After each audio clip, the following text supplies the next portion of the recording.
Good morning from London. I'm Kriti Gupta alongside Guy Johnson and Oliver Crook. We're an hour away from the opening trade. Here's what you need to know.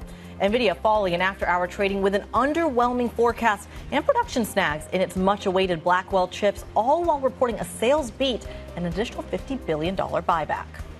Telegram CEO Pavel Durov charged in France on allegations of being complicit in criminal activity on the messaging app as the EU investigates the company's accuracy in reporting user numbers.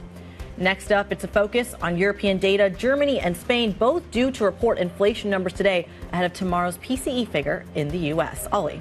Yeah, Kriti, we're about an hour away from the market open this morning, the cash open. The NASDAQ futures really driving the action here. The central bank of NASDAQ delivering yesterday a beat, but just not good enough. Down by 1/2 percentage point this morning. That is spilling over into the Euro Stoxx 50. We're down by about 0.1%. If you look at the FTSE 100 futures, however, they are bucking the trend, up by almost 1/5 percentage point. And then euro dollar. Let's not lose sight of the fact that we get that CPI data out of Europe starting today. The countdown to the opening trade starts right now.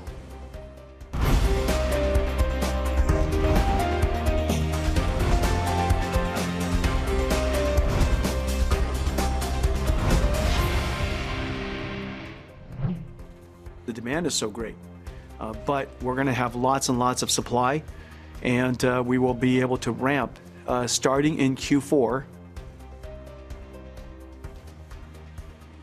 Jensen Huang, the CEO of Nvidia, speaking to Bloomberg's Ed Crook after the company dropped its numbers yesterday. The numbers were good. The outlook was a little bit disappointing. He was referencing there what was happening with the Blackwell chips. What I find surprising this morning is that there isn't a bigger reaction. Yes, Nvidia's down. Yes, we are seeing some weakness maybe in chip stocks broadly related to the company. But this does not feel like a risk-off kind of a morning. And I find that a little surprising, Kriti. So Ed Ludlow had the conversation with Jensen Huang. He's Ed Crook. Ed Crook, who is actually my father. Yeah. Is he? Yeah. We were blown away. On the mind. Ed Ludlow. I apologize to Ed Ludlow. All good, all good. No, I'm picking you up, Crook. You've clearly made an impression. Look, this is a really fascinating one because I'm actually waiting for the bigger market reaction that we didn't get off of this necessarily, even though these were good numbers from a sales perspective. Having a little bit of deja vu there from Microsoft, Azure, Apple. You pick your big tech name where they've set the standard so high and then didn't meet it. Absolutely. And I wonder if that sort of market reaction really is fair for Nvidia. Maybe not in the sort of cosmic sort of, sense of it, but really, is it actually accurate? Are we going to see if we go for the next 24 hours, 48 hours? I mean, it seems like what is really fundamentally different today after those numbers about the Nvidia story? It feels like a tactical story, doesn't it? They've had a few issues. They're struggling to get maybe the Blackwell chips out of the door in the way that they anticipated. The market was anticipating so much, looking for maybe an excuse maybe to sell. Negative sentiment going into the numbers. We get the reaction. Maybe, therefore, we deserve on that. But is it just a tactical story? Is there any sort of strategic shift here in the narrative around what is happening with AI? I struggle to see it in this quarter's numbers.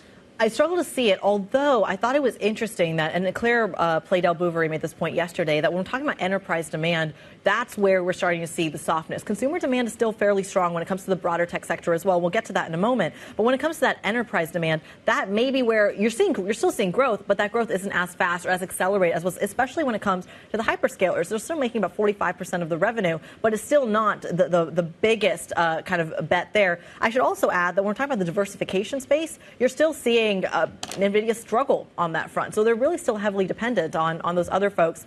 Plus, weakness, I should say, in their automotive sector. I thought that was interesting. Not much reaction, broadly, in the market. Is Nvidia, can I say this, idiosyncratic? Is it a single stock story that we're watching unfold here? Because at the moment, NASDAQ futures are down by 0.5%. It's not a big move. So we're seeing them come lower. Yes, some of this was priced yesterday. Yes, this is something that we factored in terms of the session that we saw Wednesday. So maybe Thursday is just an aftershock.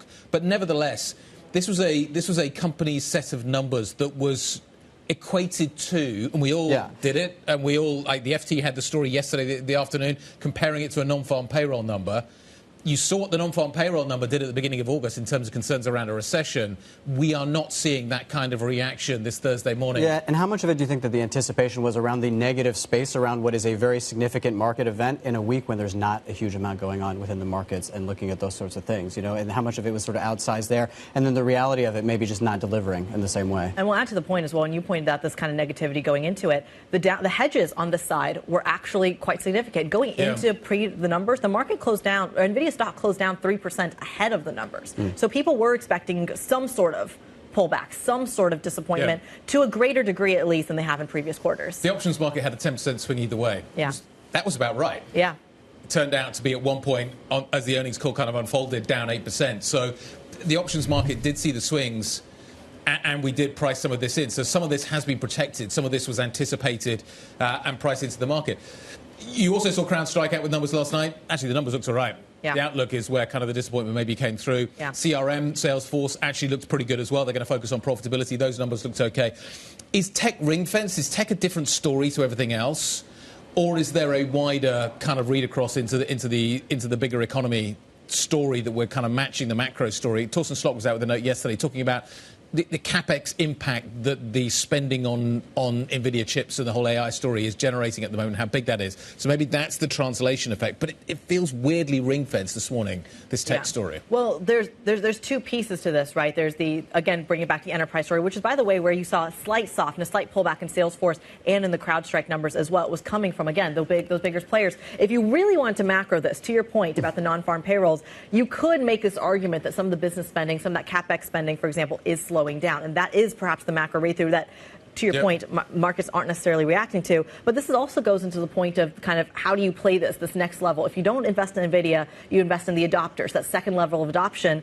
But they don't have the cash spend and the CapEx spend that your Apples, your Microsofts, your Amazons do. Can I take it even more macro? Hit me. All right, so we also have to talk about the European inflation data that we're getting out today. We're counting down to the Spanish number, which comes in just about 54 minutes' time. And we're expecting there 2.5% year on year, 0.2%. That is not an exceptional number. That is still above the ECB's target, but it's pretty good. And I don't think it's going to do anything to dissuade the ECB from moving in September. And what we're really watching closely is the German number. Now, we're expecting that to come in at 2.2%. That is really, I think, within striking distance of what the ECB wants to see. And the month-on-month figure, we're expecting dead flat out of Germany. Bostic's worried that inflation is going to reaccelerate. Yeah.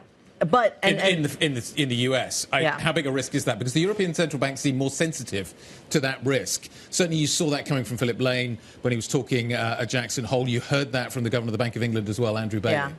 I think it's now we're going back into the narrative. We're slowly creeping back to the narrative of a tale of two stories within Europe, to your point about kind of Spain and Germany dynamic. I can nerd out about Spain forever. We'll put that on pause for a sec. But then also what's going on between the States and Europe. Because if we are seeing Europe, to your point, fall on those inflation numbers and have those underlying growth worries, the reinflation narrative separates them yet again just when the Fed and the ECB were thought to be on the same page. So let's identify a couple of those risks to the sort of the narrative that inflation is actually coming down. In Germany, for example, Commerzbank is expecting that to sort of flatten out and that actually the coming down is going to stop. But also what we're talking about is wage bargaining. There are unions that are asking for up to 7 to 19% over the next 12 months. So the wage story is still very much alive. And that's sort of the medium-term threat. And I think longer term, we need to think about the tariff story and what is going on with China, and particularly the impact that has on the German economy, both on inflation and in growth. The stronger euro, it's going to be a factor in the disinflationary narrative. 112, Yeah, it's going to be a factor. You need to kind of think about maybe. I don't think it's going to have a material, it's not going to have a significant impact at this point, but it's something just worth bearing in mind in terms of the effect that it's going to have. If you were down at parity right now, that would be a different narrative. It absolutely would be. And we should mention, as long as we talk about the euro, cable continues to see strength. And it's this dull weakness story that's driving all of it. We should tease the guest that we've got coming up. We've already teased Ed's dad. I did. It's glad to get... Ollie's dad. Ollie's dad. That's good.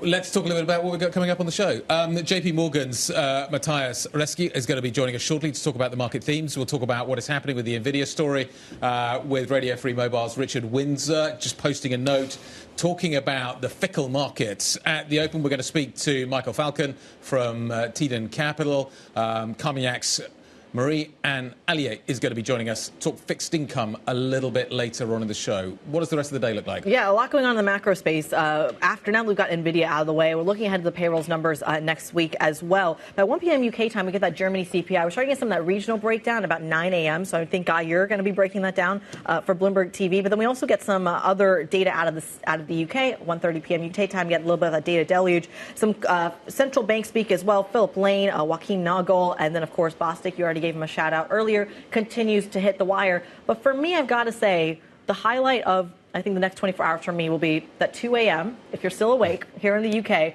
Kamala Harris, Tim Walz giving their first joint interview. And this is a really big deal. They've been treading very carefully when it comes to speaking to the press, having their first televised interview, giving any real policy signal. It's been working for them in the polling. What happens in the next 24 hours with those numbers? It's the media versus the Harris-Walz team, seems to be at the moment. Yeah. There's real tension building up right now.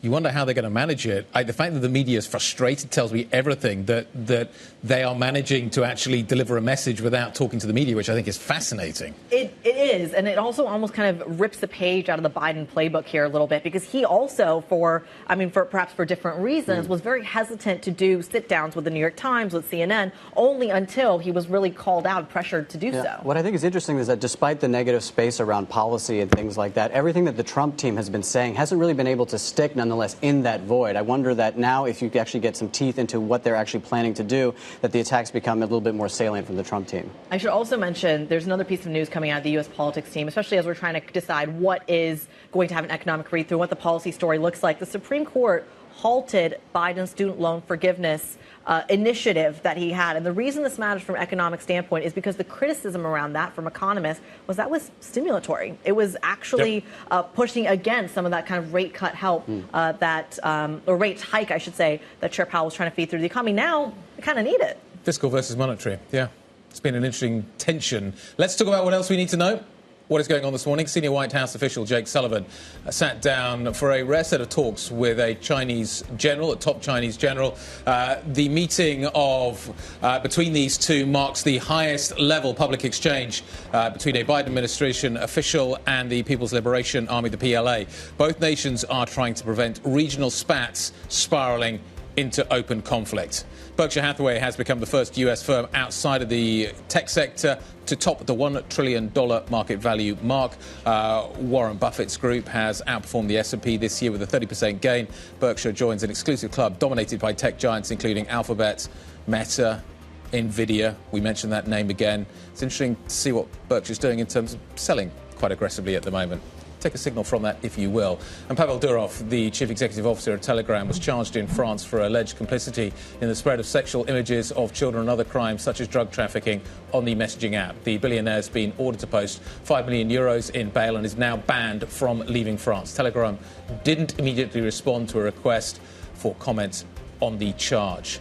Is this, again, an idiosyncratic story? Is this Telegram related? He has been adamant in resisting pushes from various European countries to open up, to provide evidence, to help with law enforcement. He has not done so. Therefore, is this just a Telegram-related issue? Or if you're Mark Zuckerberg, should you be worried about what is happening here? Mark Zuckerberg, Elon Musk, Evan Spiegel over at Snapchat, you name your social media company, they're paying attention to this because this has been such a big concern of misinformation, of criminal activity as well. To me, what I thought was interesting, I'm having a little bit of deja vu here when it comes to the EU. Ollie, you're going to love this, is that EU goes tough on, we'll call it big tech if we'll put Telegram under that interview.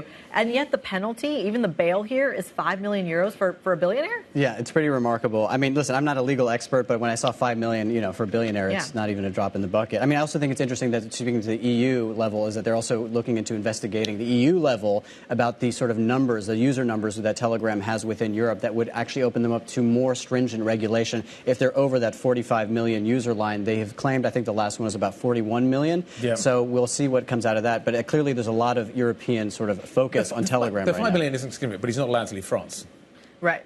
Yeah. He also holds, I think, 4 passports. And he does. Yeah. So clearly there is a concern around that. Yeah. But he's now been told he is not allowed to leave France, which I think is for a globe-trotting executive of a big tech company is a significant moment. I think we should also mention there's also a lot that we don't know here in terms of the communications between the French government and him. Like what have they refused to release? Yeah. And of course, also I saw that from Politico saying that actually they had issued this arrest warrant back in March. So this is something that's been going on in the background for a lot longer, I think, than we realized. Yeah, quite a bit of a build-up there, which is interesting because he was caught at an airport. Knowing this, you think you would avoid the area. But, of course, that's going to be something we keep in mind. What kind of precedent does it set for the EU, for social media companies, and, of course, for the geopolitics that are at play here as well? Coming up on the program, we're going to stick with the EU. New car registrations out of the region, a little bit of a mixed bag. We're going to break down the numbers and let you know which engine type has been faring the best. Plus, we'll check in on Pernod Ricard in the open after the drinks maker sounded off warnings on U.S. and Chinese demand. But up next, we stick to our top story this morning, which is Nvidia dominating the market narrative. But how important will the European inflation prints be? We're going to be diving into those details next. If you have any questions for us or for our guests, get involved in the conversation. IB plus BBTV Go is the function on your terminal. This is Bloomberg.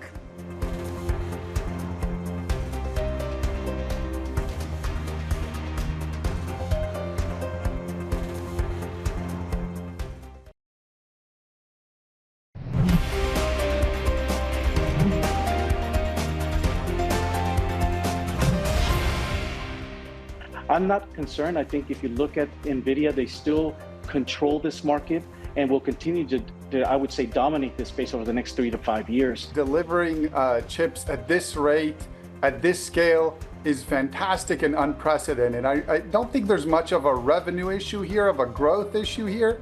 I think the little bit of a pushback is probably more around the margin situation. That type of growth isn't necessarily realistic or sustainable in the long term.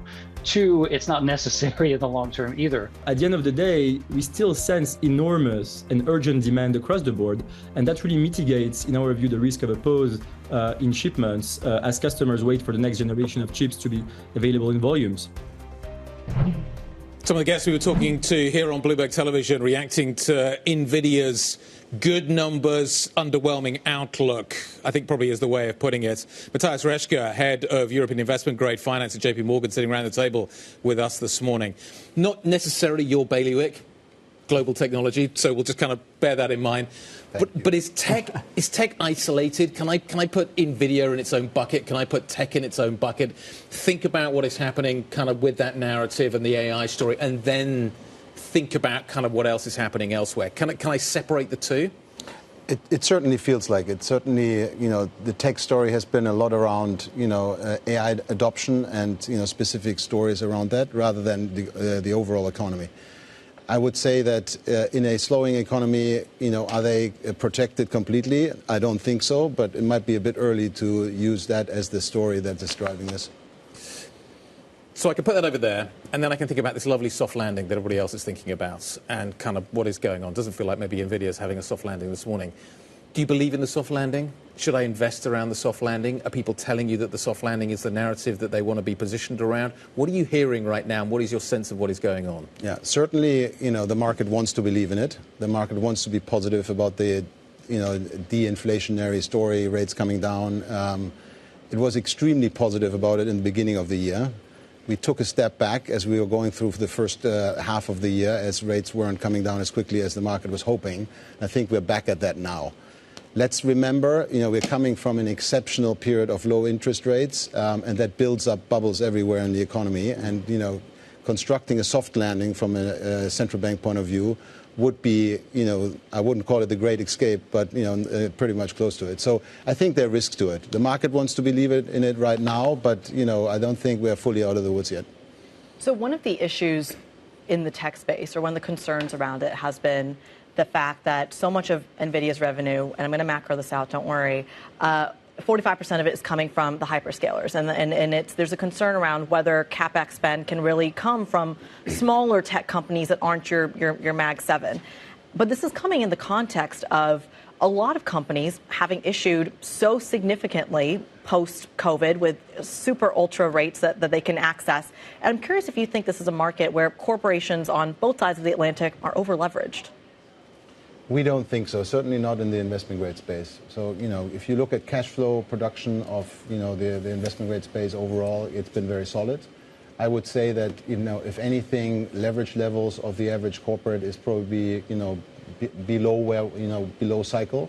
So we feel pretty comfortable with what companies have been doing. We've also seen a relatively slow M&A market over the last, 18 months. So, that aggressive buildup of leverage that we often see driven by that, has been fairly muted. So, I think we are pretty comfortable with that. But give us a timeline on that then. When does that change? And this is coming, I should say, I know you're in the investment grade space, but when you have conversations in the private equity space, there's so much money tied up in those alternatives because they're waiting for those capital markets to properly open up. What does that time horizon look like in your view? So we've certainly seen the M&A, sort of activity increasing over the last, say 9 to 12 months. We've seen, I would say, a decent year of M&A financings, but nowhere near the peaks that we've seen.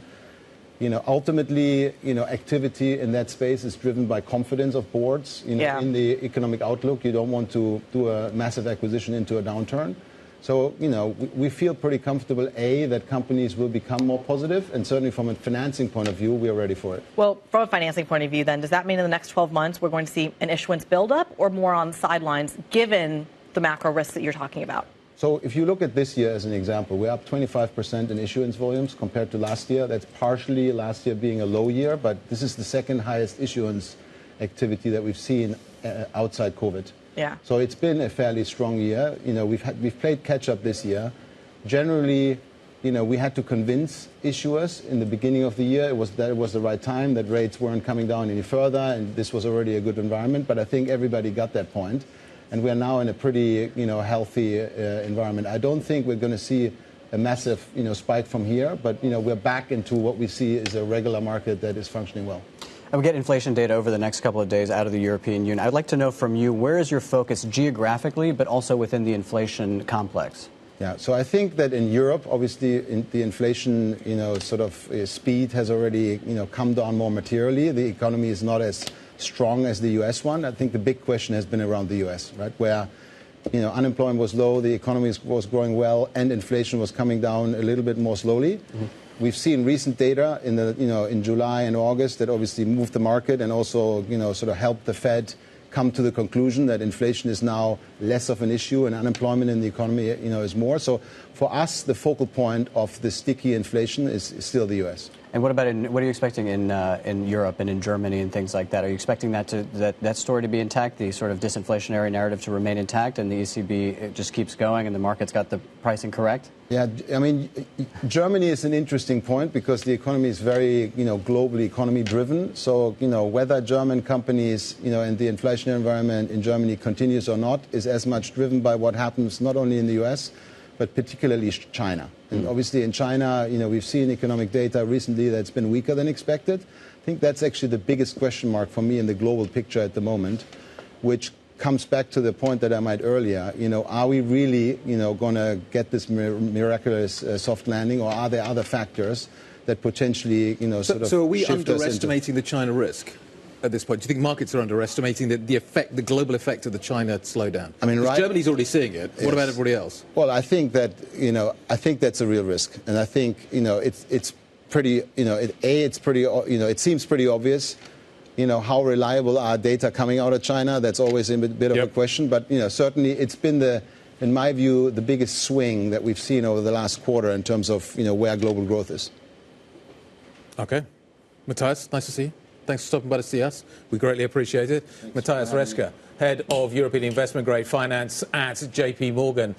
Coming up, we're going to focus back on what is happening with Nvidia. Revenue forecast missing some of the most optimistic sales estimates. Richard Windsor, though, I've just read his note, his take on what is happening here. He actually sees this as a pretty solid set of numbers. He thinks the Blackwell issues aren't really that material, and he thinks that actually next time round, maybe Nvidia beats expectations that have been lowered a little bit. Nice little, maybe a bit of sleight of hand maybe coming through from Nvidia. We'll focus on that story next. I'm surprised, guys, that we're not seeing a bigger market reaction this morning. I'm genuinely a little bit shocked that actually Nvidia's down as much as it is. Nvidia has missed. I can sense the disappointment, I don't know. We saw volatility at the beginning of the month based on what was happening with that payroll number. Nvidia has not delivered that this time round. Anyway, we'll talk about it next. This is Bloomberg.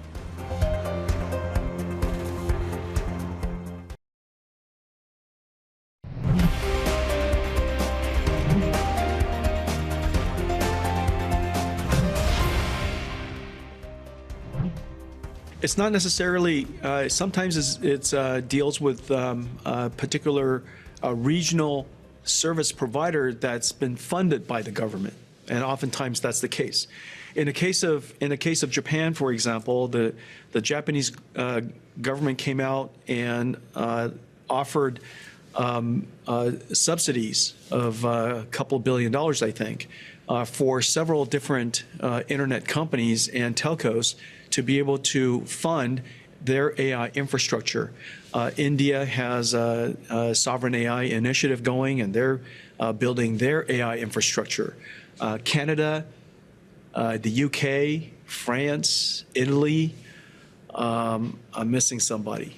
Singapore, Malaysia, a large number of countries are subsidizing their regional data centers so that they could become able to build out their AI infrastructure. They recognize that their country's knowledge, their country's data, digital data, is also their natural resource.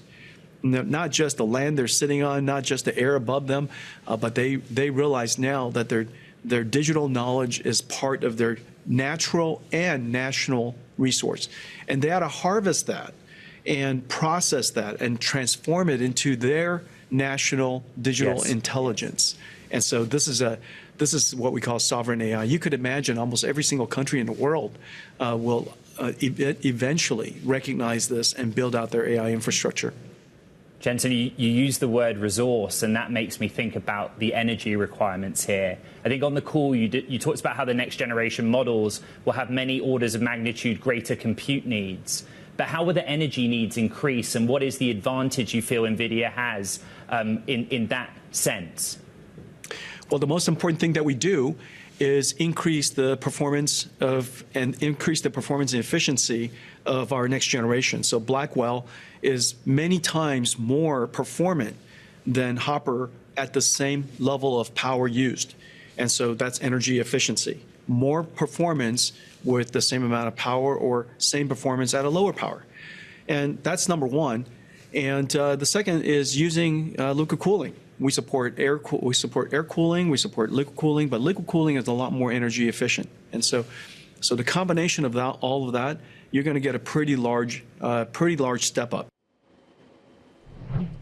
Nvidia CEO Jensen Huang speaking exclusively with our very own Ed Ludlow. Let's bring in another voice here on those Nvidia earnings. Richard Windsor, founder of research company Radio Free Mobile and longtime sell-side equity research analyst, joins the program this morning. Richard, a pleasure to have you on the program. Look, I'm just reading your notes here, you're very optimistic around these results. This is perhaps a one-time kind of a bump in the road for you. But I'm curious if you're concerned, I'm going right into it, if you're concerned about the diversification story. One of the criticisms NVIDIA has had is that they're really catering more to the business clientele, whereas consumer adoption isn't as fast as perhaps the stock or even their AI acceleration may suggest. How are you thinking about that?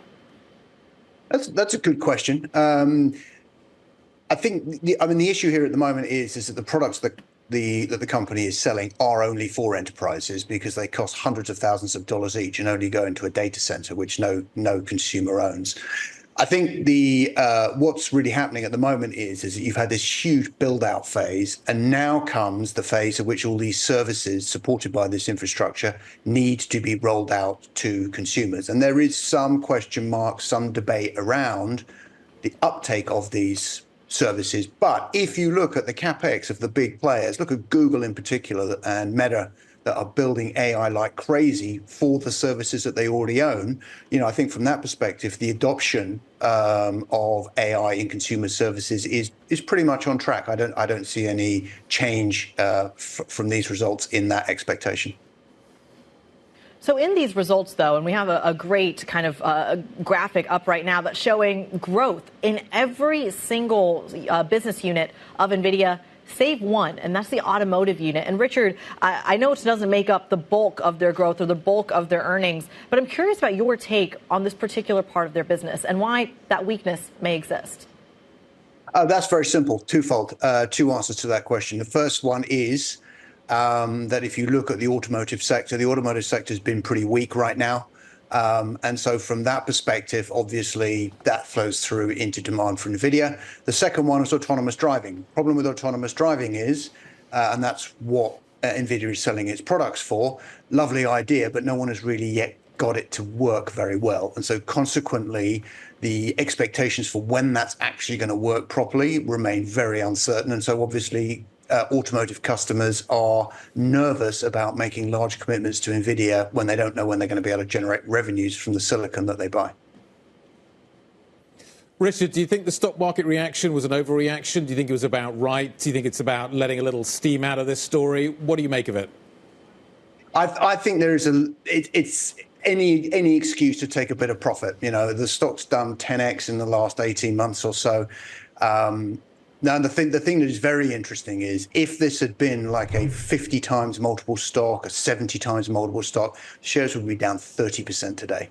You know, you're looking at them down 7. And, you know, it's quite possible that it doesn't go much worse than that. So that's really playing directly into the excellent performance financially that Nvidia has put up. And that's why the shares, despite going up so much, are still only on 30 times forward, which is in line with the rest of really big tech. And Nvidia is still growing faster. So, you know, there is valuation support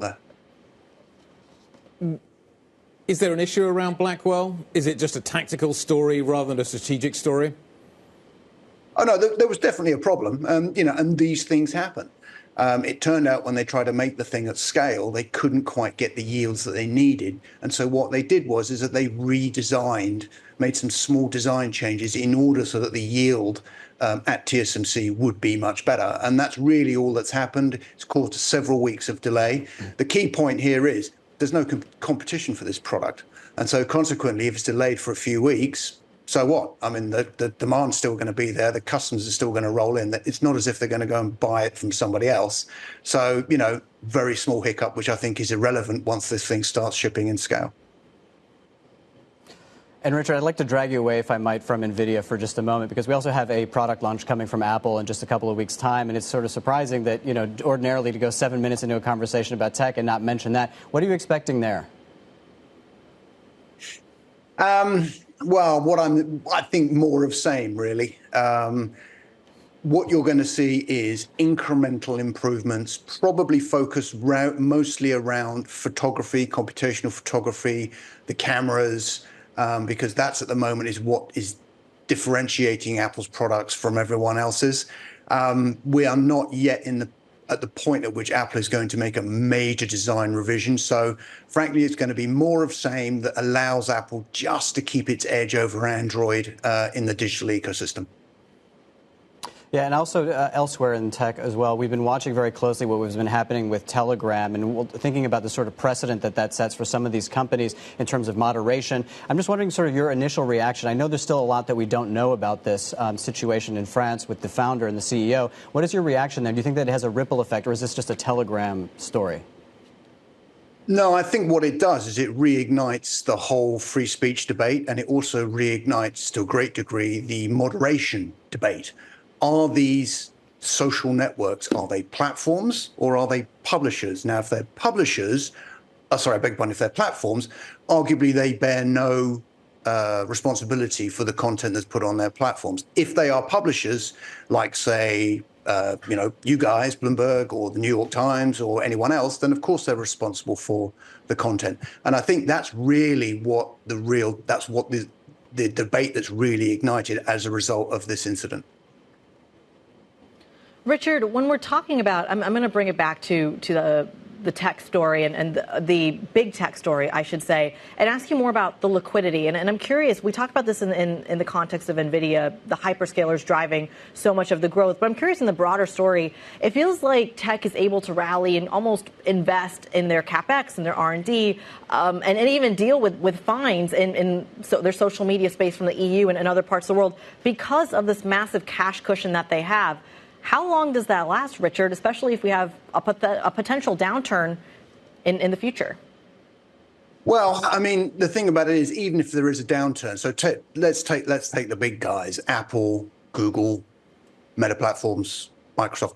Even if there is a downturn, they're still going to be generating cash hand over fist. These are mature, well-run, highly cash generative businesses.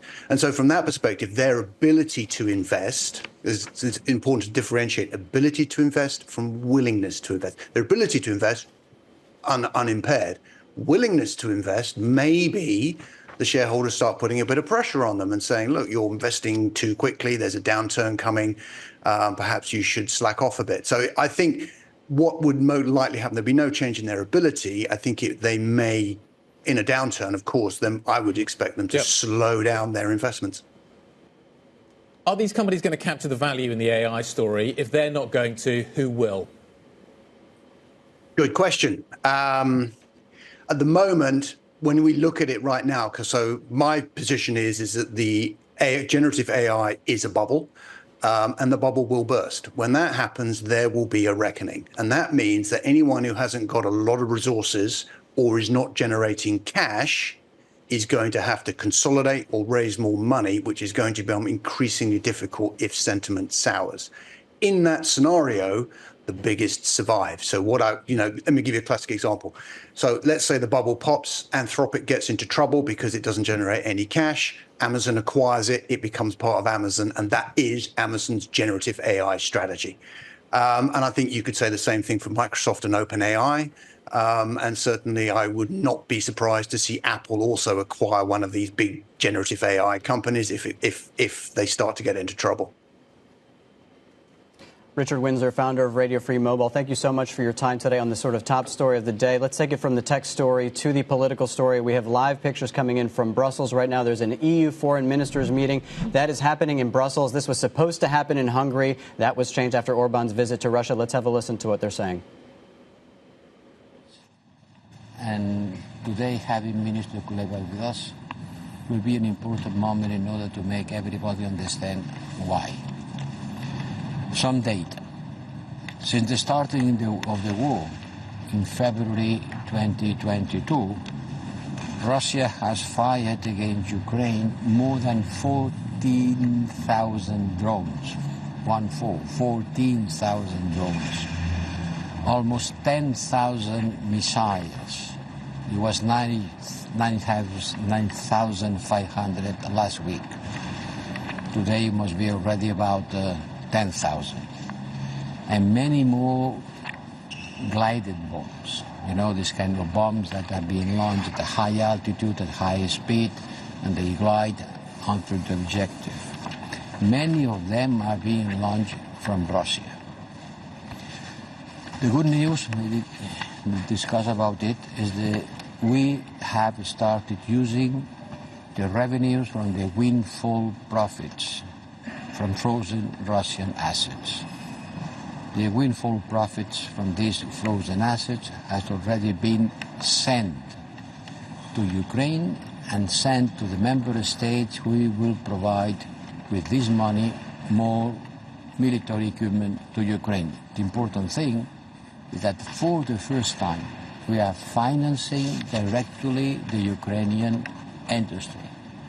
We are providing financing for the Ukrainians to make their own industrial capacity to work. 1.4 billion have already been sent. After military, it comes diplomacy. We have to be more proactive also in this field. We will exchange on our global outreach and hear about Ukraine and President Zelensky peace plans. So the first item of our very busy meeting today will be about Ukraine, military support, diplomatic approach, lifting restrictions, and increasing our support of these brave people who have surprised the world by launching an audacious attack against Russia, showing that the Putin's narrative was completely false.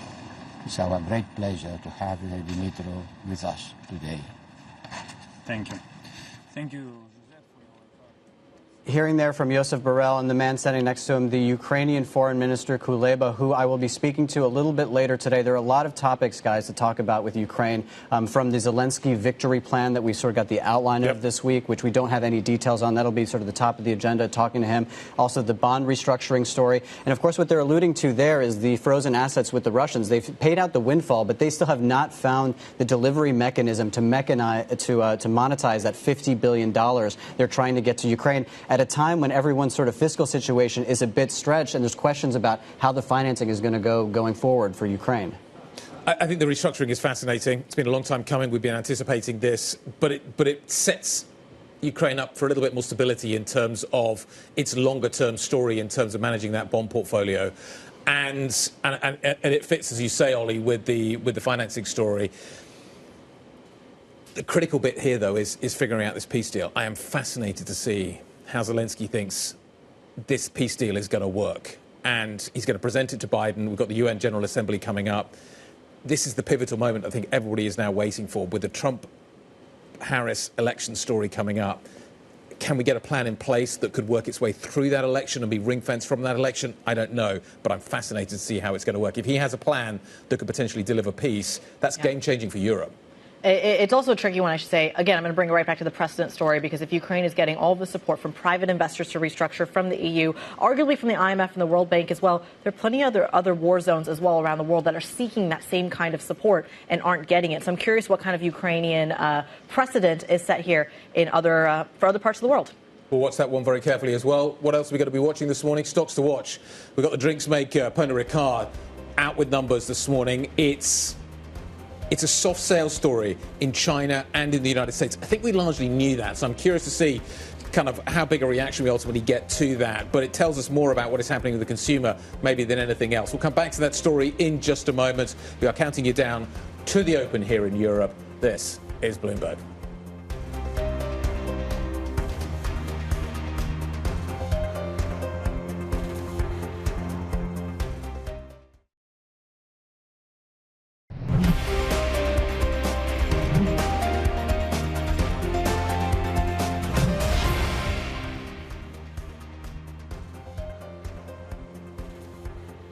Nvidia's down, the market isn't. Let's talk about why. Rachel Evans, Bloomberg Managing Editor for FX and Rates Coverage for the US and EMEA, joins us now. Not exactly your wheelhouse, but nevertheless, Nvidia's down a reasonable amount, but not a lot. The market's not reacting a great deal. There doesn't seem to be a ripple effect in a meaningful way at this point in time.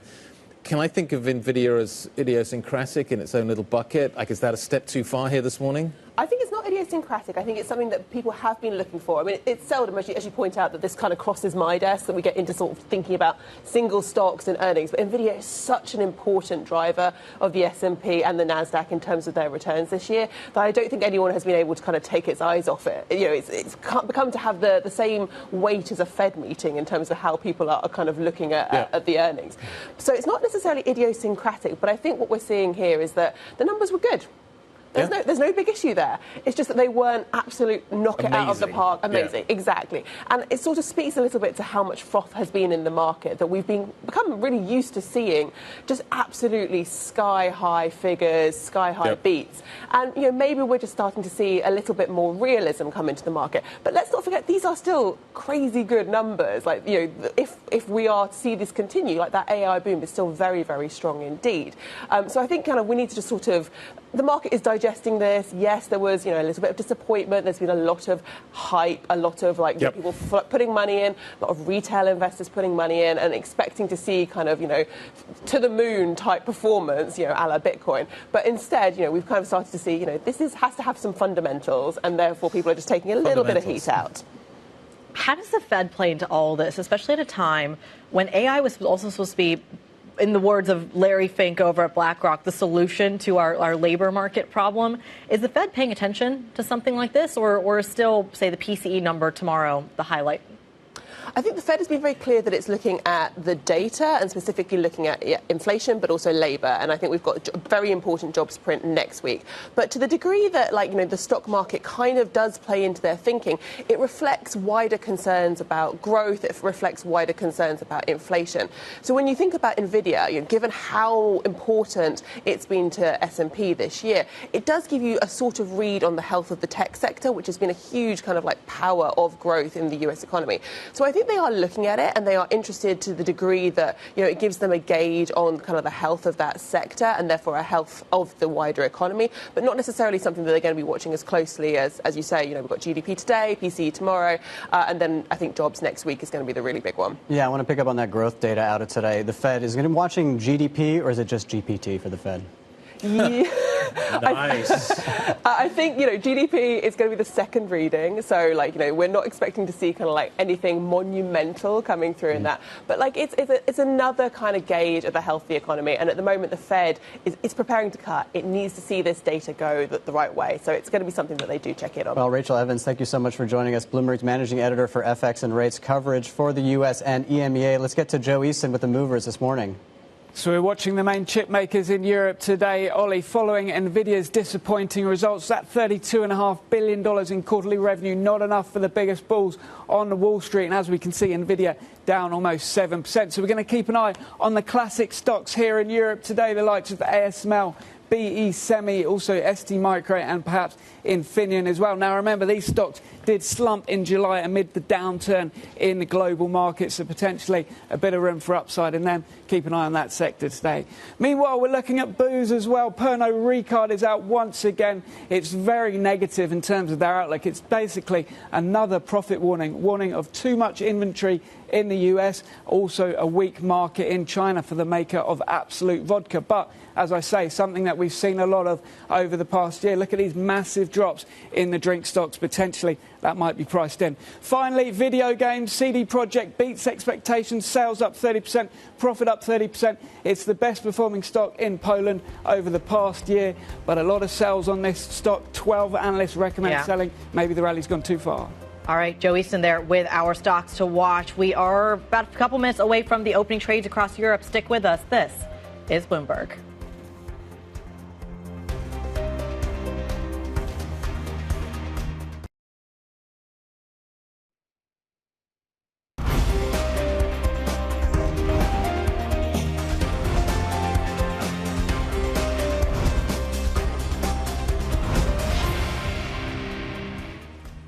Thursday the 29th, a couple of minutes ago until the start of trading here in Europe. In some ways, this chart is absolutely irrelevant. Nvidia came out after hours. That was the big story. That's what we've got to price in first thing this morning. Just in terms of the clues it's going to give us, basically, we finished at roughly the same level in Europe as the US markets went out. So there's not a kind of clear and obvious discernible direction that we get from that. But it is all about Nvidia. I was hoping that Nvidia, in some ways, would provide us a little bit of a catalyst. In some ways, it's reassuring that it hasn't. Ollie, what are futures telling us? Yeah, Guy, I can feel your disappointment from across the room here. If we look at the Eurostoxx 50 futures, basically dead flat.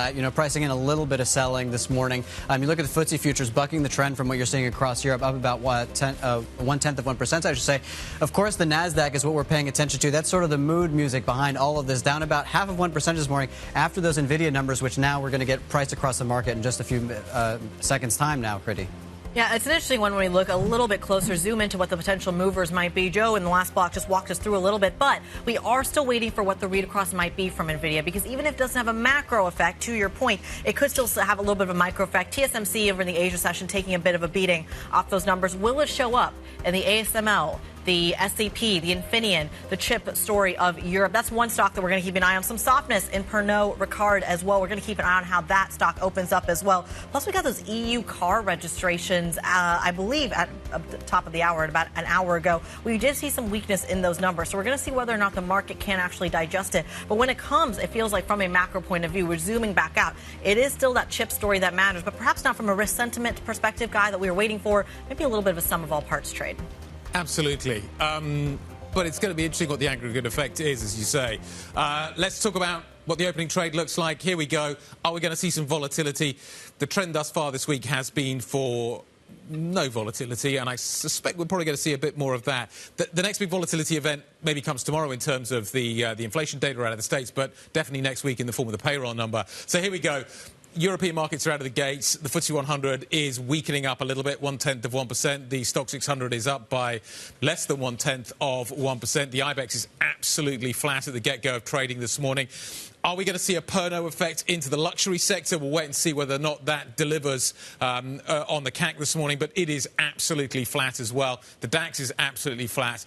If you'd have said yesterday that we're going to see a big move in Nvidia and we're going to see very little reaction in terms of the European markets this morning, one way or the other, I think you'd have been a little bit surprised, but maybe the reaction in Nvidia wasn't actually that big. But if you're going to sell big tech, do you buy Europe? Is that the value trade? Is that where you want to position money? I don't see much reaction to that story this morning, Ollie. deeper dive, if you will. Looking into the sectors this morning, as we saw yesterday, we saw sort of chemicals outperform, basic resources down. This morning, again, we have media sort of up 0.5% this morning. Real estate catching a bit of a bid. Travel and leisure just a bit to the upside, 0.2 percentage point. What we're seeing being sold today, perhaps not shockingly, technology is the second worst performing sector in Europe right now, down 0.2 percentage point. And also energy down by about 1/3%. We should also mention we just got these CPI numbers from Spain, and I think worthy of noting, month on month, harmonized Spanish CPI, 0%. There was zero inflation in Spain in the month of August. And the estimates were higher, to your point, and you pointed that out. The estimate there, from a year-on-year perspective, was 2.4. They're coming in 2.2%. So this is a really big deal. This is a success story in Europe and arguably in the rest of the world where you're seeing it. Look at the core number. The core number's up. The core number is up. Sorry, the core number's up versus expectations, down versus last time round. It is. And it's that sticky core that I think the ECB's worried about. It is, but that, I think, is to energy prices. If you look at the sensitivity as well from the Spanish economy, of course, all of Europe is far more sensitive to the energy story, but within that, Spain, of course, has that as well. Let's bring it right back down to the micro, because you were talking, speaking of energy, the story that's moving the markets this morning. The underperformance, you talked about commodities and the basic resources, Shell, BP, Total, that is where your biggest weights are coming from. I should also point out that Morgan Stanley strategy is cutting European energy to underweight. So I'm sure there's a little bit of a read-through there as well, Guy. You're not seeing much of a move in Brent this morning, so it's not coming off the fundamental story, as you say. It may be coming off that note that we're seeing in terms of the stock story. So it's a sell-side story rather than anything else. Let's go into some of the other movers and just see exactly what we're seeing here. We've kept an eye on what's happening in the luxury sector. You've had the Pernod Ricard numbers out this morning, so just keep an eye on that. Elsewhere, though, in terms of the points, I can't really see a discernible trend this morning. Luxury's not moving significantly down on that. So you've got LVMH and L'Oreal, both of which have been really big drags recently on the French market. Are actually performing reasonably well. As you say, you've got a mixed bag on the downside. ASML, Novartis, Diageo. I think Diageo might be ex-dividend this morning. Nestle and Total all seeing a little bit of softness this morning. Yeah, and we're just getting the opening price from Pernod Ricard right now, up about 1 percentage point after flagging that sales in China and the United States are soft in the first quarter. That is sort of continuing a trend that we've seen for this company for basically the whole year. I mean, this is a company that is down 30% over the last year. So that is something that we watch very closely, particularly when we consider the possibility of an escalating trade war with Europe and China. This is one of the only categories, food and drink, where Europe has a surplus with China. Dairy products. Cheese is going to be an area you want to watch out for. The cheese. I think we talked about yogurt as well. So we're going to keep a lot of that. But that's in the grocery space. We still have that read through in the geopolitical overhang over the chip space as well. ASML, of course, taking a little bit of a hit off of the Nvidia numbers as well. Let's get back to that story, because even though it may not be having a macro effect, it is having a micro effect. Take a listen to what Jensen Huang told our very own Ed Ludlow yesterday. We're expecting Q3 to have more supply than Q2. We're expecting Q4 to have more supply than Q3, and we're expecting Q1 to have more supply than Q4. And so I think our supply condition going into next year will be a large improvement over this last year. Jensen Huang, CEO of Nvidia, they're speaking exclusively to Bloomberg yesterday about how supply continues to improve. Let's get another viewpoint here. Michael Falken, CIO and co-founder of hedge fund Tidan Capital, joins the program this morning. Pleasure to have you around the table. Thank you so much for joining us. Me. Of course. Look, we had such a big anticipation and ramp up to these Nvidia numbers. And I'm not sure if you have individual thoughts on Nvidia, but I'm curious about why we're not seeing a bigger reaction here.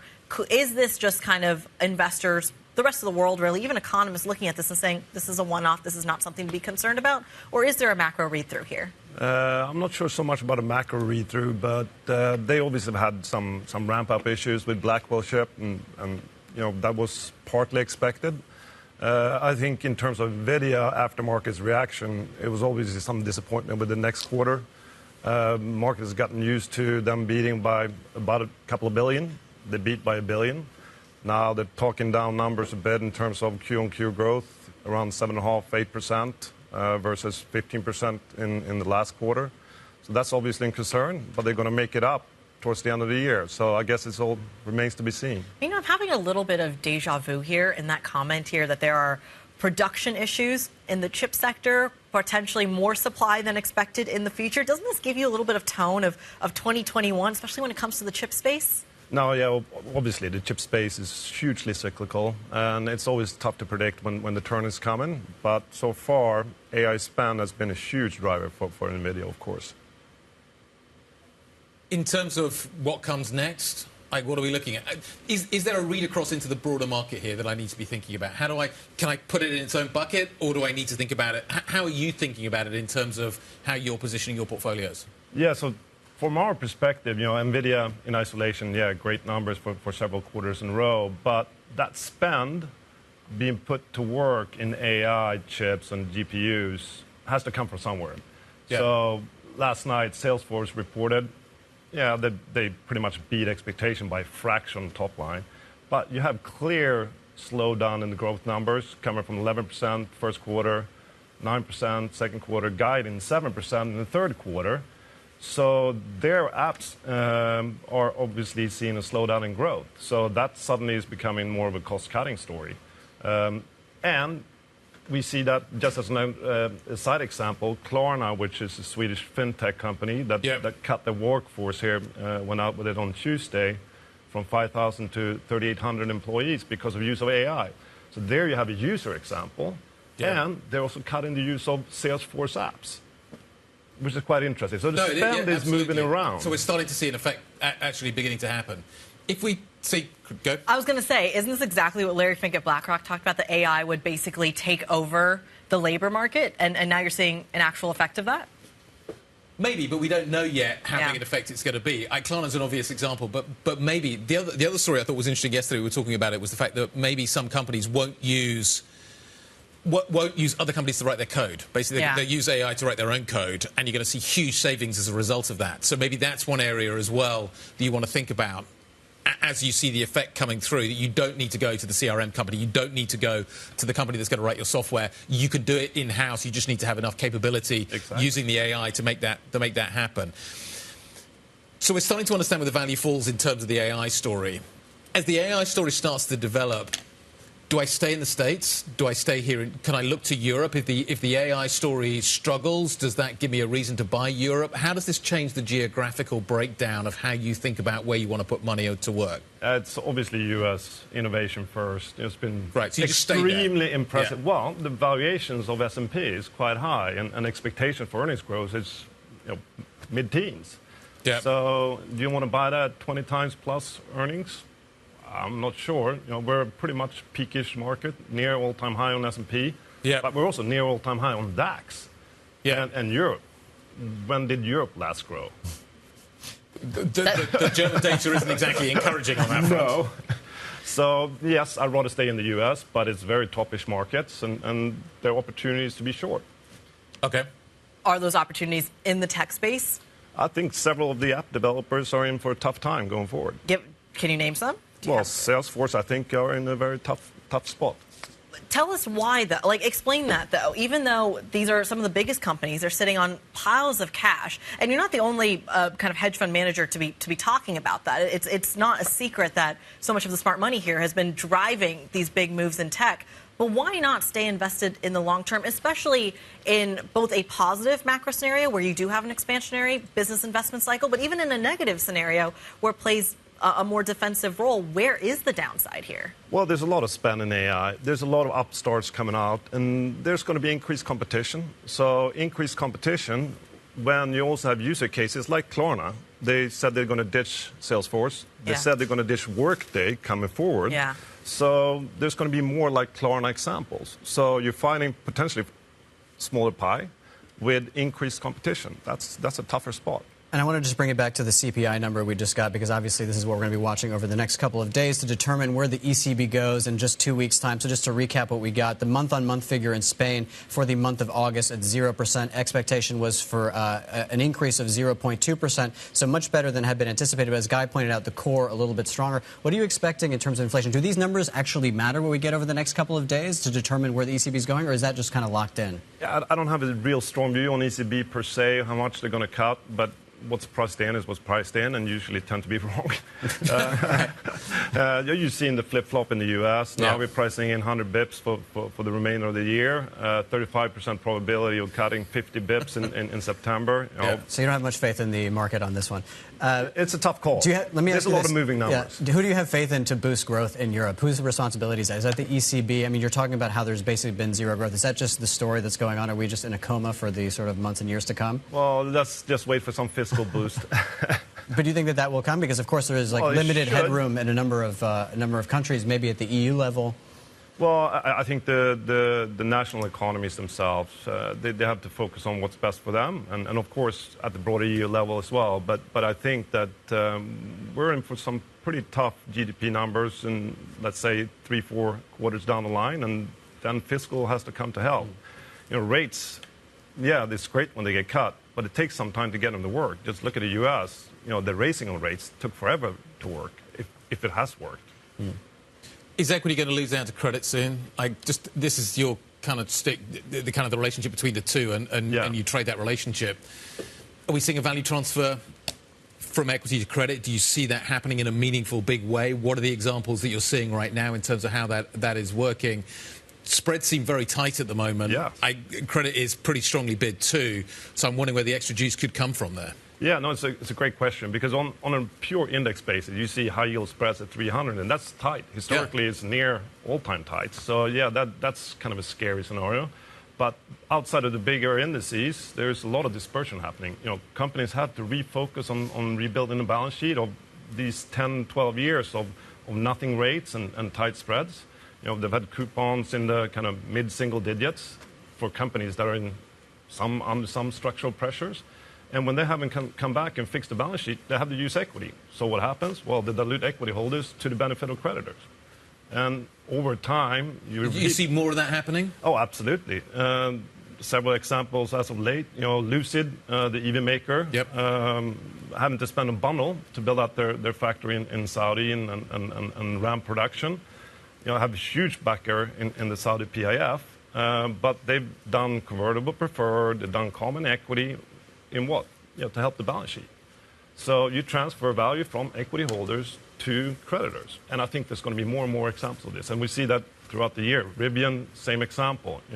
Volkswagen coming in, $5 billion ticket to be spent over time, but still at the benefit of the balance sheet in the end, at the detriment potentially of equity holders. Like equity story, it's a hope. It's liquidity transfer. Yeah. Exactly. And credit, that's a legal obligation. But it is a legal obligation, but how do you protect against the downside of that? Because right now it almost feels like in the last 6 months we've gone from almost a liquidity crunch conversation when it comes to like a short squeeze in the equity market driven by tech, or even a bid into the treasury market. There's been a question of kind of yield error there as well. How do you hedge that? Are we still concerned about liquidity? Liquidity is a concern. That comes in ebbs and flows, as you all know. But dive into the details of that. Where are you seeing any crunches? No, not at the moment. Obviously, there's days where there's volatility, as we saw the other week in August. But it's not anything that is flagging at the moment. Usually, liquidity takes some time to show its ugly head. So to say. So it's a bit too early to say, and I think credit spread tells you the story. When it's high yield is at 300 basis points. But the hedging to the downside, what does that look like? Well, we usually take a long position in the credit and short the equity against it. Nice to see you.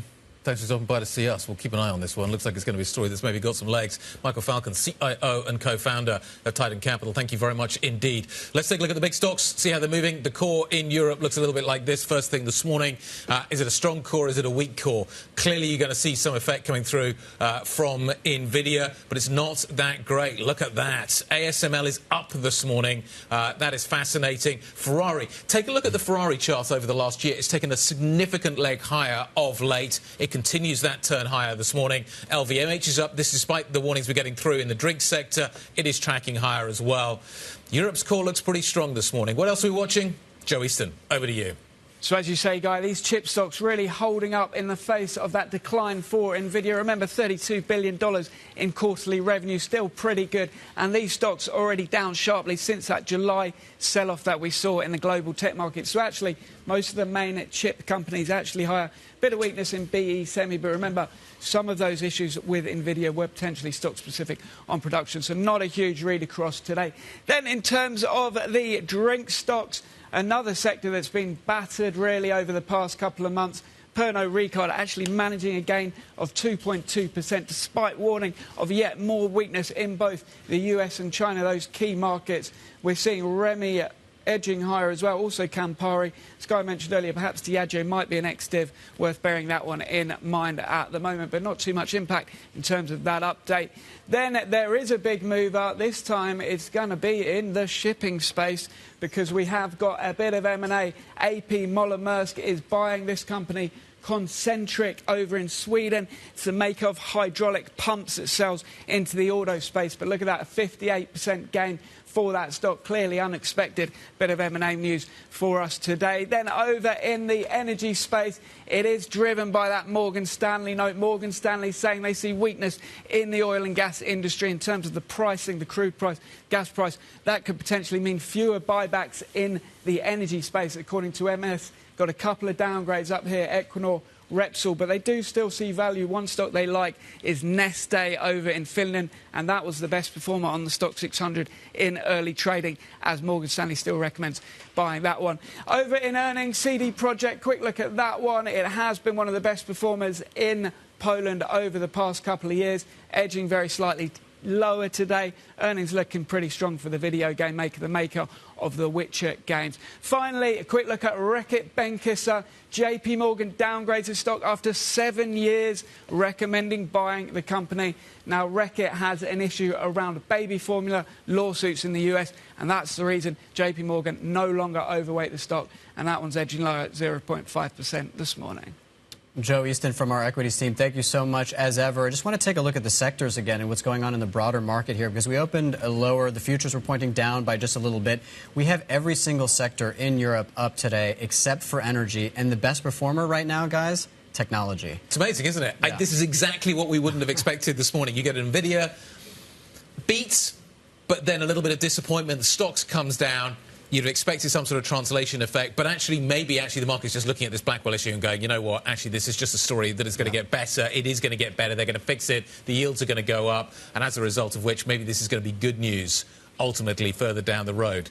The market definitely wants to sees the glass half full this morning. Yeah. But can we also point out, though, that earlier this week, ASML did actually take a pretty big beating, and they did last week as well. So this stock has been down for a little bit, and arguably some of the weakness going even into Nvidia was well telegraphed. I'm sure the ripple effects were also well telegraphed there as well. Not to mention, you love to say this, we're still in August. Light volume, light liquidity. That's a piece of the equation as well. But that could have exacerbated the move to the downside. That could have had the opposite effect. Absolutely. And we did see that at the beginning of August. You saw a kind of a miss on the payrolls number.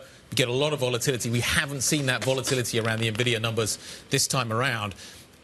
Maybe it could have been worse. Maybe that's just the kind of view this morning that actually, all things considered, a 6% drop after hours in Nvidia, we could shrug our shoulders at. I'd like to see how it shows up in the U.S. session before we see how this shakes out, because we're not done yet, and it could very much reverse as well, right? If you see a 9% drop in after-hour session, saying a great buying opportunity for people who were looking for an entry point. Do you buy the dip this morning? Into Nvidia? Yeah, absolutely. Well, speaking of buying the dip, or at least some weakness, coming up, we're going to be talking about car sales stagnating in Europe as that EV demand weighs on the sector. We're going to dive deeper into the numbers next and what it means for the broader sector. Stick with us. This is Bloomberg.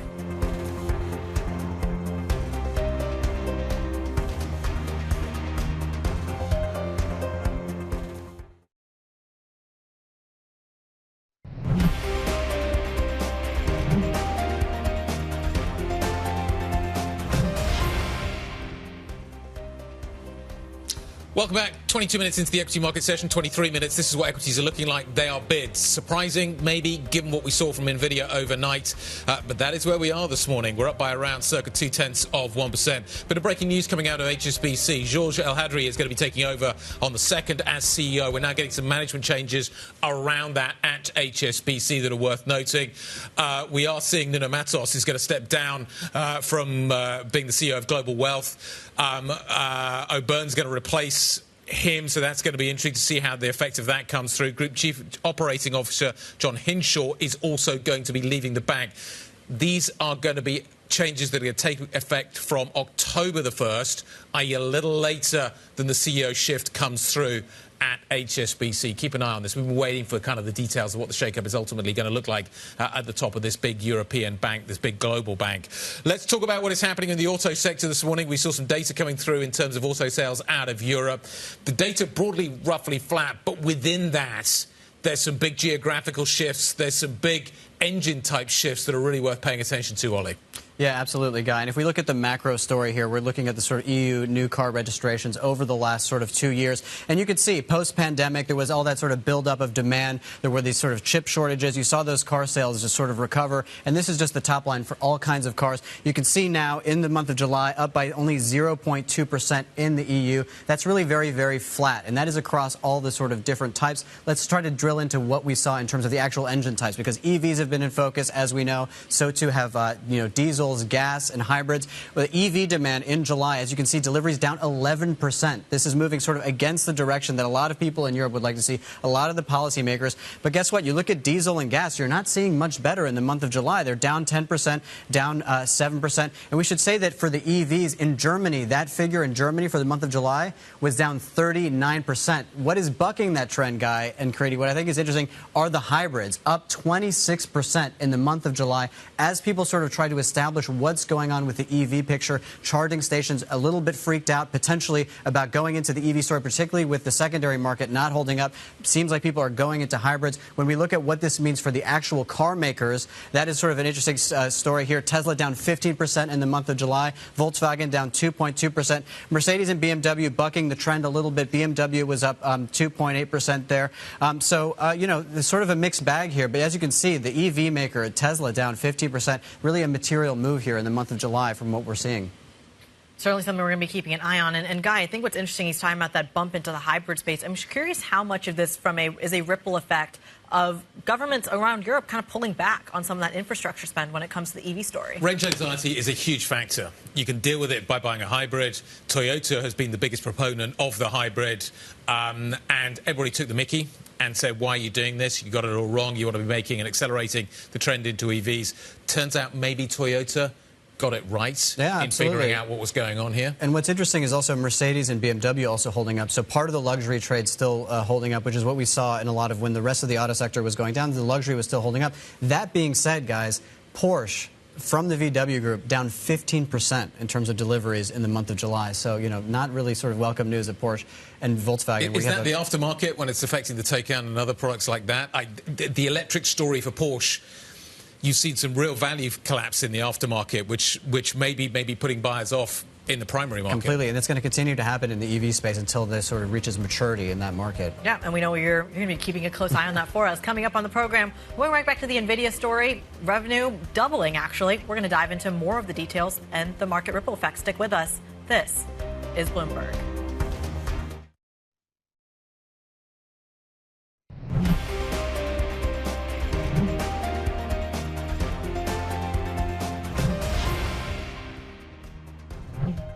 We made a mass change to improve the yield. Functionality of Blackwell is wonderful. We're sampling Blackwell all over the world today. We show people, giving tours to people of the Blackwell systems that we have up and running. You could find pictures of Blackwell systems all over the web. We have started volume production. Volume production will ship in Q4. Q4, we will have billions of dollars of Blackwell revenues, and we will ramp from there. We will ramp from there. The demand for Blackwell far exceeds its supply, of course, in the beginning, because the demand is so great. But we're going to have lots and lots of supply, and we will be able to ramp starting in Q4. We have billions of dollars of revenues, and we'll ramp from there into Q1, into Q2, and through next year. We're going to have a great next year as well. Jensen, what is the demand for accelerated computing beyond the hyperscalers and Meta? Hyperscalers represent about 45% of our total data center business. We're relatively diversified today. We have hyperscalers, we have internet service providers, we have sovereign AIs, we have industries, enterprises. So it's fairly diversified. Outside of hyperscalers is the other 55%. Now, the application use across all of that data center starts with accelerated computing. Accelerated computing does everything, of course, from the models, the things that we know about, which is generative AI, and that gets most of the attention.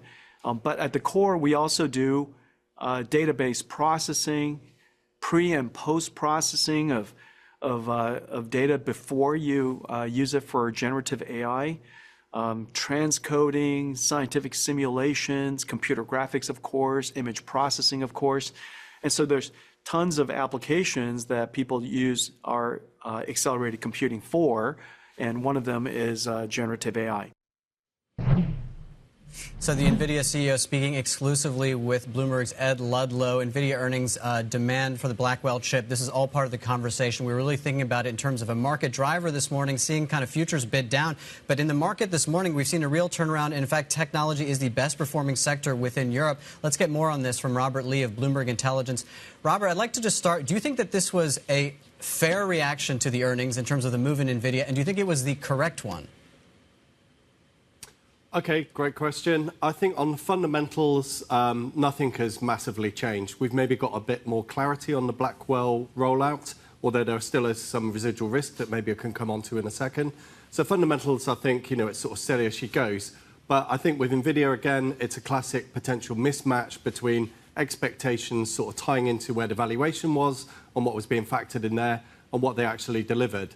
And whilst, the headline numbers were strong, that was expected, and there were many in the market expecting numbers to be even better than that. So it didn't quite meet those very highest of expectations, and it's inevitable you're going to get profit taking.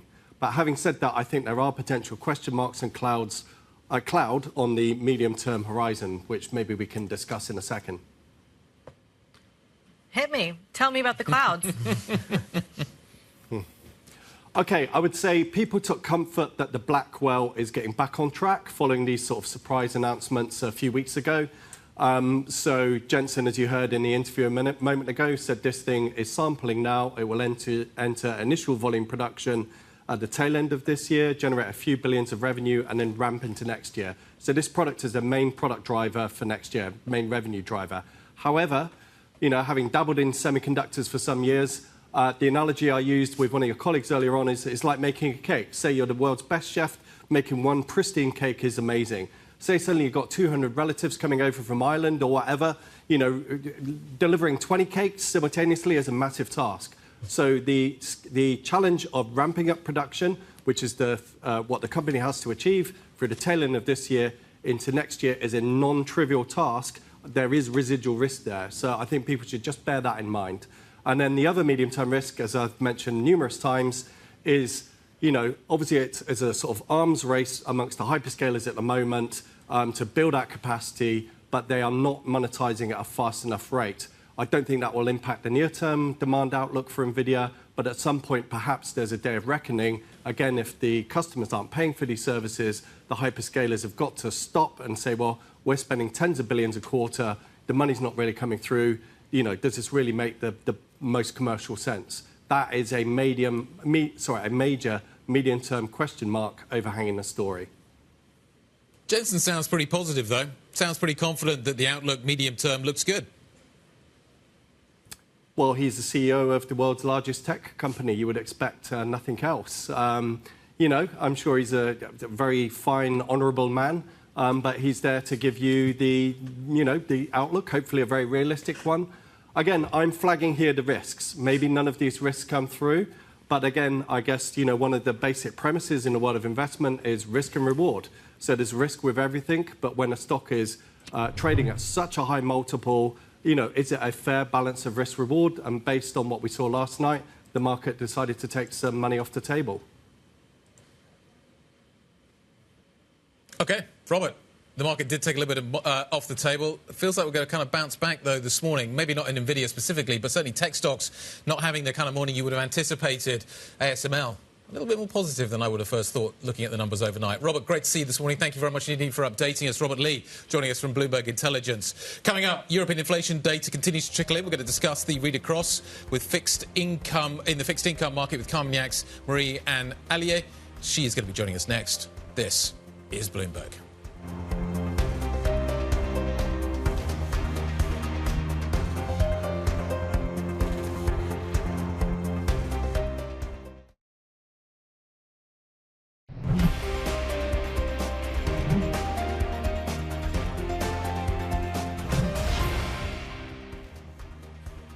Welcome back to the opening trade. About 40 minutes into the session, green on the screen in today's story. Look, we're still getting low volume, light liquidity as well, but you are seeing some outperformance in the Eurostoxx 50 despite underperformance in the energy sector, tech outperforming. How much of this is reading through Nvidia's results? How much of this is maybe just a little bit of a rotation trade? It also feels like showing up in this market. We're going to see how this all shakes out going into the rest of the trading session, certainly building up into the U.S. as well. But outside of the equity story and the Nvidia story, we've also got some economic data that hit the wire as well. Spanish CPI coming in actually better than expected when it comes to that inflation easing. The expectation there was about 2.4% on a year-over-year basis. We came in at about 2%. The core, however, still coming in a little bit higher. Let's bring in our economist, Bloomberg's Anna Andrade, who, of course, covers the region and other parts of Europe as well. Anna, what has Spain been doing right here that perhaps other European economies have been doing wrong when it comes to tackling inflation?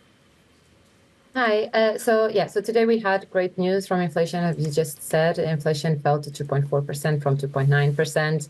Unfortunately, that's not so much to do what Spain has been doing right or wrong, because it was mostly driven by fuel. So energy contributions tracked on the headline measure, because essentially we had an increase in fuel prices at the same time last year, and this time around we had a decline. But actually, when you look at the core inflation, I mean, the harmonized core reading isn't available yet, but we actually think that the national measure that we got today actually keeps our forecast broadly on track, and we expect it to remain unchanged at 2.8%. So core is still sticky.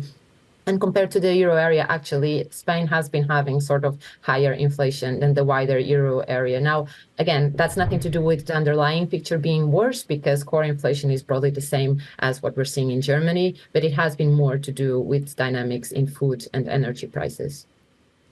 Yeah, and anticipation really building up for those German numbers that we get in about 18 minutes' time across the regions, and then the sort of number in the afternoon. And, of course, the Eurozone tomorrow. What are we expecting there? What are we expecting in terms of stickiness for CPI, particularly in Germany? Yeah, so I mean, the story that we've seen today out of Spain's CPI numbers, so the sort of energy-driven fall, will be a common story across the main euro area economies. We're going to see that also playing out in Germany, although the fall will be closer to the ECB's target. And of course, that will also play out in tomorrow's euro area inflation number. And there we expect the fall to 2.1% from 2.6%. So this is good news. At least it gives good optics for the European Central Bank, which is trying to loosen policy. But of course, if you go a bit deeper into that reading, we are actually expecting services inflation to be stubborn, so to remain unchanged at 4%. Yeah. So the ECB is expected to cut. Is your assessment, though, that the ECB is correct to be cautious about how sticky inflation still is? I think yes. I think there are several reasons for it to be cautious, although I think maybe we can say that it's being maybe later in the year it will seem that it's being overly cautious. I mean, right now, what a sticky services inflation tells you is that you should proceed cautiously. It won't stand in the way of a rate cut in September, but there are other things that the ECB will also consider. And we got negotiated wages for the euro area for the second quarter as well this month, and that actually showed a fall in the headline measure to below 4% for the first time in a while. But actually, when you go a little bit deeper as well, and if you look at the German wage data, the underlying picture, there was actually a tick up in the underlying measure. So there are these sort of signs signs in the data that give some cautious to the ECB, but we think that at the same time, the ECB will also be considering growth risks because there are signs of ongoing weakness in the euro area. And I think it will also be a bit encouraged by, the dovish pivot, let's call it, from Fed's Powell at Jackson Hole. So I think overall, it's a rate cut in September. It's likely, but it will still continue to be a slow pace down in terms of rate cuts. Another dovish pivot from Powell, I guess we should probably call it. Anna, always a pleasure. Thank you very much indeed. Anna Andrade joining us from Bloomberg Economics on the latest data out of Spain. Looking forward to the German numbers that are going to be dropping a little bit later. We'll bring those to you at the top of the next hour as we start that process. Let's get a take on this from Paris. Marie-Anne Elliott, fixed income fund manager at Carmignac, joins us now.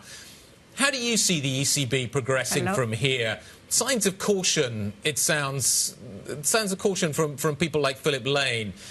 Do you think the market is overestimating how many cuts we're going to see from Frankfurt? Well, for sure. For the moment, the market is expecting more than 3 cuts for this year, which is above what the governing council speakers are talking. They are talking about quarterly cuts, so no more than 2. The market is at 2.5. So. Yes, maybe the market is overestimated, the dovishness of the ECB and the influence of people like Schnabel. But all will depend. Inflation seems to be the old story of past years. Now everybody is looking at growth, labor market, and no more inflation. Looking at what Powell said at Jackson Hole. If I'm still worried about inflation, how do I protect my portfolio against it? Well, because the market is very optimistic about inflation, when you look at five-year inflation swap or things like that, the market seems to believe that inflation will be at target in 2 years and will stay at 2% forever. So if you want to protect your portfolio, one thing to do is to buy break-even, to buy inflation-linked bonds, and to avoid very long-term rates, nominal rates, in a sense that if central banks are dovish, maybe you will have some inflation and the curve could steepen and, you can have higher long-term yield. So stick on the short term, buy break-even, buy inflation-linked, and wait for more, evidence of where the inflation, where the growth will go.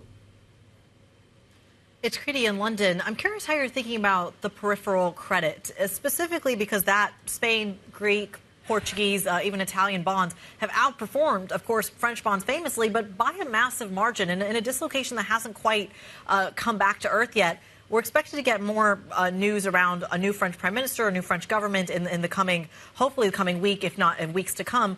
How does that shake out in terms of a trade that's already maybe served its purpose? What do you think? When you look at peripheral, do you put France into the peripheral or outside the peripheral? That's now the big question. You tell me. Well, look at, if you have no history and you just look numbers as of today, you can see that Greek, Portugal, not Italy, but Greek, Portugal are doing great progress in terms of debt to GDP, which is absolutely not the case of France and not yet for Italy. But people that bet against Italy during the past 10 years, they lose money. You lose every time money when you bet against Italy. So I think the people are just thinking that, you have more than 100 basis points every year when you buy Italian bonds versus German bonds. What could go wrong? Yes, it could, increase by 20 or 30 basis points. But at the end, do you really think that Italy will go into the limbus? So my take is that probably France at 40, what it was before the snap election, was a bit rich, was too expensive. At 70, I have no clue. Maybe it can go to 80 or to 60. What is sure is that France have to reform that Greek, Portugal have done. Well, talk to us a little bit about what you're watching there to impact that spread, though. And you compare it to Italy, where, and I love that you said that you would lose money every time you bet against it, but so much of the outperformance is coming from the fiscal. And I'm curious if you can apply that same logic to the French spreads as well. Is it still all about the deficit in France, or is this about stability in France? Both. You have first that French government debt is probably the most liquid and the most easy to trade when you want to invest in the euro area. German Bund is not so liquid for example, big Japanese or big pension fund. The French market is still the best liquid market you can find in Europe. So it has a price. It has some basis points are due to that. After that, yes, is deficit. It's all about deficit, and I'm not totally convinced that the announcement of a new prime minister in 1 week or 2 weeks or whatever will change, the dynamic that we had since 30 or 40 years now in France. So for me, the spread has to go higher. So it's continuation of status quo in France. Can we price out the political risk then? It sounds like Macron is trying to steer this towards a centrist government. Whether or not he'll be able to do that is, I suppose, another question. But can we at this point say that the politics are sort of irrelevant to the conversation, or is there still some surprises left? Well, I don't see how they can find a government that will be able to do reform. We have a split, Assemblée Nationale with one-third, one-third, one-third. So every coalition will be made of, no reform and nothing very harsh for the deficit, meaning that nothing will improve. So it's irrelevant in a sense that we know that whoever the next prime minister will be, we will probably have no big reform in the French deficit and the French deficit trajectory. Yeah, and I want to talk a little bit more also about some of the data that we've been getting out of Europe. Obviously, we're focused today on CPI data, but if you look at the Bloomberg Surprise Index in terms of an aggregate of all the data we've been getting out of Europe, it's been really bad. We've been seeing a lot of surprises to the downside. Yeah. At what point does this sort of the growth side of things become a bigger concern for the ECB in their approach to rates?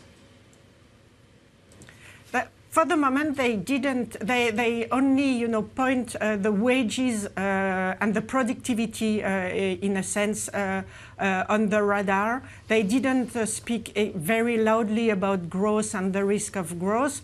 But obviously, if growth is decelerating too much, we know that it will have an impact in prices. Even though, if you look at the past year, where growth was not, in Germany we had a bit of recession, inflation was still sticky. It's the service inflation that is sticky, and this part is again due about labor market. And as in the US, I think the labor part of the inflation data is more important than the growth part of the inflation data. Well, Marianne Allier, fixed income fund manager at Carmignac, thank you very much for joining us from Paris this morning. So listen, we have a couple more headlines coming out from HSBC this morning, seeing that now we're having some management shakeup. The global head of wealth and personal banking is stepping down. This all in anticipation of the new CEO taking over in September. We saw also some stories out yesterday from Bloomberg about how basically there's going to be some cuts in terms of potentially a bloated management structure. Let's get more now from Jonas Bergman, who covers banking for us here at Bloomberg. So take us through the latest moves. Well, yeah, today we saw that it was pretty expected that Nuno Matos, the head of wealth for HSBC, would be stepping down. He was one of the other main candidates for the top job, and now that we see George El-Hedry taking over as CEO next week. So Barry O'Byrne, the CEO of Global Commercial Banking, will step in as the Global Wealth and Personal Banking head for HSBC. Nuno Matos, however, will be staying on with the bank through 2024 and then go on gardening leave in 2025. So pretty expected that there would be some changes there as George El-Hedry takes up his new role starting next week. We also saw other changes. For example, the COO is stepping down, and they're doing a split of that role. and as well as the head of HR is leaving as well, with a new head appointed there. So some changes are on the way here ahead of George El-Hedry taking over for next week. Jonas, as you say, some of this was expected. We are obviously going to see management changes when the CEO departs. Unsurprising. But does it tell us anything about strategy? Can we read anything into the names that are going to be taking over in some of these key positions? Well, that's hard to say. Now, Barry O'Byrne, I mean, he's a veteran of, I think, 7 years at HSBC, but he does not have much of a wealth and personal banking, in his career. He's mainly spent it on the commercial banking side. So that is interesting to see. But it must be that he has clicked with the new CEO in some manner, because the global wealth, as we know, is one of HSBC's key targets for them going forward, especially in Asia, where O'Byrne will continue to be based in Hong Kong. So that's it's an interesting play to see what he can do with the wealth franchise going ahead with relatively little experience. He does have global experience, though, having led the commercial banking group, and also from his previous jobs has worked quite extensively across the world. All right, Bloomberg's Jonas Bergman joining us this morning for that update on the HSBC shakeup. We thank you so much for that crucial context. And, of course, we should bring some headlines here crossing coming out of China. They are saying they're finding dumping in EU liquor, perhaps that tit for tat that Ollie was just talking about previously in the program. However, alongside that, they're saying they will not be imposing an anti-dumping duty on EU liquor now. Now, let's get a quick check on how some of this is showing up in the stock. Pernod Ricard is the outperformer here this morning, higher by 8% among several in the drink sector rallying this morning. Weakness in the numbers, softness in the numbers. Yeah. But this is the headline. This is the headline that changes the game for everybody in this space at the moment. Serious fear that we could see maybe the drink sector being the target in response to maybe the auto headlines that we've been seeing. Yeah. This is... Do you buy into this? I mean, basically the Chinese have said this chip is on the table. We're not activating it right now, but they're saying that it's there. So do you really buy into that? The market clearly is. The market sees this as a positive. Yeah. Do you sell yogurt and buy drinks on the back of this? Is that the trade That's the guy trade this morning, maybe, because maybe it puts the dairy story back on the table. But they're saying they won't impose anti-dumping duty on EU liquor. But as you say, Ollie, there is a now in there for now. I'd like to see the statement on that, Diageo is ex-dividend this morning, and even it is up. Yeah. And does that just mean we stock up on liquor? Not the worst thing in the world. The question is, do you like Pernod? That's a conversation. That splits opinion. I do. I love it, but I don't know about Guy and Critty. Well, I'm sure Guy will discuss it in the next hour of program. That does it for the opening trade. We've covered a lot. Guy Johnson will continue with the Pulse up next. Stick with us. This is Bloomberg.